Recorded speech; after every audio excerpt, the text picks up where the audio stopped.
Sınağa baxırıq.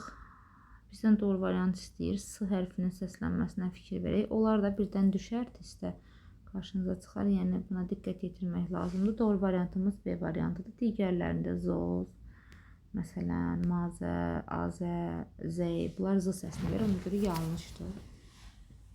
Baxırıq ikinci testimizə. İkinci testimizdə bizdən cəm isimləri istəyir. İkinci testimizdə doğru variant olaraq C variantını verib. A variantında məsələn heroes, cities, cities düzgün cəmlə, mens yanlış olub, heroes olmalıdır. D-də dears olmaz. Y-də countries düzgün cəmlənməyib.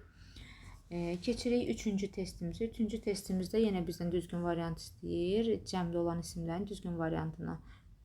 Deməli, A variantında boxes olmalı idi. B-də woman yanlış cəmlənib. Y-də beauties olmalı idi. Dördüncü testə baxırıq. Dördüncü testdə bizdən doğru variant istəyir. Bakı variantıdır doğru variantımız. Bir dənə deməli, bir dənə tufan olub şimal dənizi. Su hövzələri bilirsiniz ki, Z artikulundan işlənir. Şimal dənizi, Kür çayı, Araz çayı və s. Yəni tufan olub müəyyən qrup mücərrəd isimlərimiz var ki, onlar artikulundan işlənə bilir, hətta cəmlənə də bilirlər. Beşinci testimizə baxırıq. Bizdən doğru variant istəyir. C variantıdır. Bayaq bu testin də müzakirəsi getdi. Burada diqqətli olmalıyıq. Zera, yəni mən də diqqətsiz elədim test vaxtı.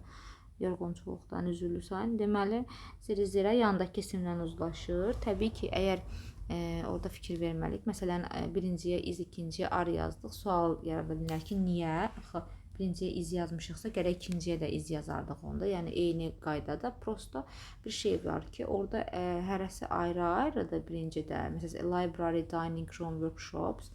Bir dənə isim kimi götürüb orada. Library-yə nisbətən yazıb. Amma İkinci tərəfdə batdan sonra olan isə Physics, Chemistry and Biology Labs 3-ü, yəni bir yerə aiddir. Ona görə də biz onu arla götürürük. Məsələn, birinci mərtəbədə kitabxana, yemək otağı, emalatxana ayrı-ayrı otaqlardır. Sonra deyir ki, lakin deyir ikinci mərtəbədə fizika, kimya, bir də biologiya laboratoriyaları, yəni ki, bir yerdədir. Onun nisbətdə ayrı götürüb cəm formada. 6-cı testə baxırıq. 6-cı testdə went up keçmiş zamanda da yüksəltmək. Onun da keçmiş zaman formasını götürməliyik. C variantı rose. Yəni qaldırmaq. Bilirsiniz ki, onun 2 dənə qaldırmaq var. Bir də raised var. Raised özündən sonra tamamlıq istəyir. Ona görə biz o variantı yaza bilmirik. Yerdə qalan variantlar isə tərcümə baxımından uyğun gəlmir.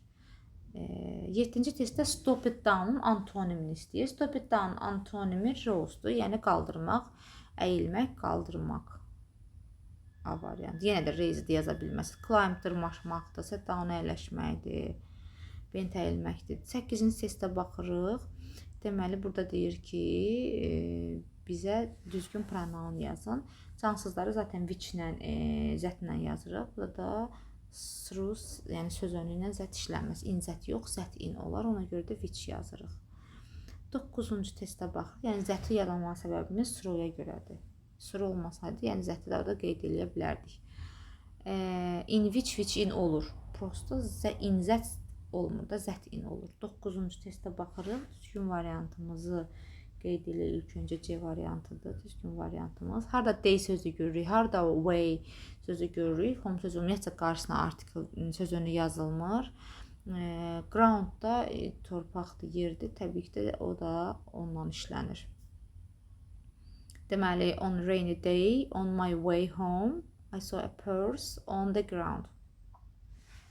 10-cu testə baxırıq biz. 10-cu testdə bizdən düzgün variant istəyir. Sifətin dərəcəsindən söhbət gedir.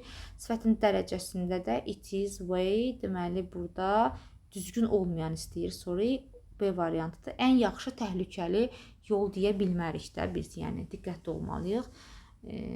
Yəni məna baxımından, tərcümə baxımından uyğun gəlmir. Yəni qalanları düzgündür. Məsələn, I think müqayisə ilə işlənə bilir. Daha təhlükəli, lap təhlükəli, çox təhlükəli. Bilirsiniz ki, artikel verdən önə keçir, o V-yə aiddir. Sadə formasında da yaza bilərik. Amma ən yaxşı təhlükəli yol yaza bilmərik, ona görə yanlışdır.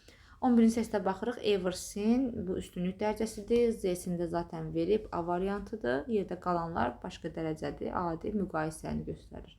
12-ci testdə zərfin dərəcəsini seçirik.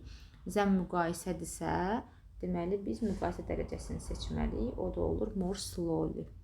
Orada deməli zaten yoxdur başqa dərəcə. Qalanlar hamısı biri adi dərəcə, biri soldan sonra işlənib yenə adi dərəcə.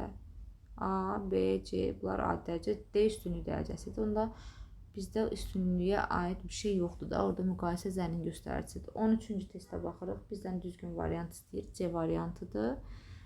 Zən göstəricimiz var. More nədir? Er nədir? A olmaz. Zənə görə veri olmaz. Worst üstünlükdür. More badly. Amma 13-cü testdə bizdən much better verib. Deməli, daha yaxşı danışır məndən. 14-cü testə baxırıq. I saw him. So ikinci qrup feildir. Cümlədə də and bağlayıcımız varsa hər iki tərəf eyni olmalıdır. Bakı variantımız doğrudur. And bağlayıcısı olmasaydı, məsələn, orada birini ING-li, birini sadə vermək olardı. Amma and bağlayıcısı varsa zamanlarda belə, dərəcələrdə belə eyni funksiyanı daşır. Hətta kompleks object mövzusunda belə. 15-ci testə baxırıq. 15-ci testdə bizdən 2 günə gedirsə will go olacaq. 2 günə gələcək zamanın göstəricisidir will go. 16-cı testə baxırıq. Deməli, neither nor either bilirik ki, özündən sonra gələn isimlə uzlaşır onun xəbəri. Xəbərdə bizdə